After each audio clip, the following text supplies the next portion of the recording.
मी आपल्या झटपट कार्यशैलीबद्दल आम्ही ऐकून होतो, आम्ही लांबून दुरून बघायचो आजभर, पण मात्र एवढ्या झटपट तुम्ही मला सांगा, शनिवारी माझा प्रवेश पक्षामध्ये झाला, रविवारी उमेदवारी जाहीर झाली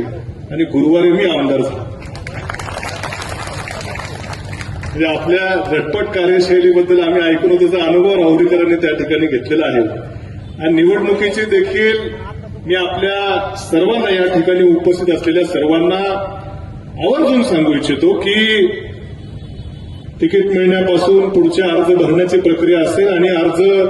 काढण्याचा दिवस असेल तो तुम्ही टीव्हीवरती बघितला असेल.